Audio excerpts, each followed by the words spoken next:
কি দেখে ভোট দেওয়া উচিত, কি দেখে ভোট দিবেন না? আমাদের দেশে মানুষ তো লোককে দেখে ভোট দেয়, তাই না? ভোট দেওয়ার ক্ষেত্রে আমাদের লক্ষ্য করা উচিত কাকে ভোট দিলে এই লোকটা প্রার্থী হিসাবে যোগ্য এবং সৎ। তাকে ভোট দিলে সৎ এবং যোগ্য প্রার্থীকে ভোট দেওয়া হবে, এটা আপনার বিবেককে আপনি জিজ্ঞাসা করবেন। আপনি যদি সঠিকটা উদ্ধার করার চেষ্টা করেন, এরপর দেখলেন যে না, আপনি আসলে যেটাকে সঠিক মনে করছেন এটা সঠিক হয় নাই, লোকটা রাইট পারসন না, তাহলে আল্লাহর কাছে আপনার দায় নেই। কিন্তু আপনার চেষ্টা করতে হবে যে যে কয়জন আছে এর মধ্যে সবচেয়ে ভালো যোগ্য মানুষটাকে, সে জিতবে কি জিতবে না এটা আপনার দেখার বিষয়। আমাদের দেশে বেশিরভাগ মানুষ এই জায়গাটায় এসে ভুল করে, মনে করে যে তারা ভোট দেওয়ার লাভ কি, ভোটগুলো তো নষ্ট হবে। ভোট নষ্ট হয় না।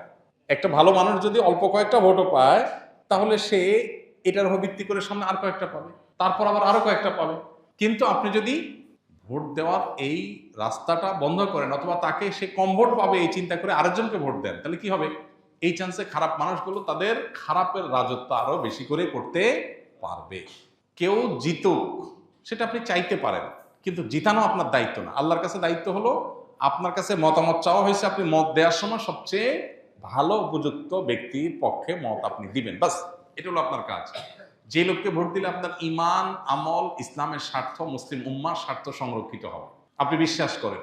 যাকে ভোট দিলে দেশের সার্বিক উন্নতি হবে, চুরি ডাকাতি হবে না, দুর্নীতি 2 নম্বরই হবে না, যে কারণে আমাদের দেশ পিছিয়ে আছে। পৃথিবীর বহু দেশের তলানিতে আমরা পড়ে আছি। যাকে ভোট দিলে আমরা সেখান থেকে উঠার রাস্তা পাবো, তাকে আপনাকে ভোট দিতে হবে।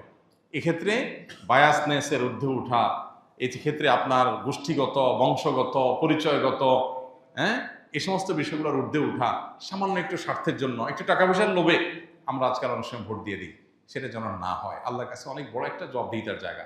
নবীজি বলেছেন, ইযা উসিদাল আমরু ইলা গায়রি আহলিহি ফান্তাজিরিস সাআ।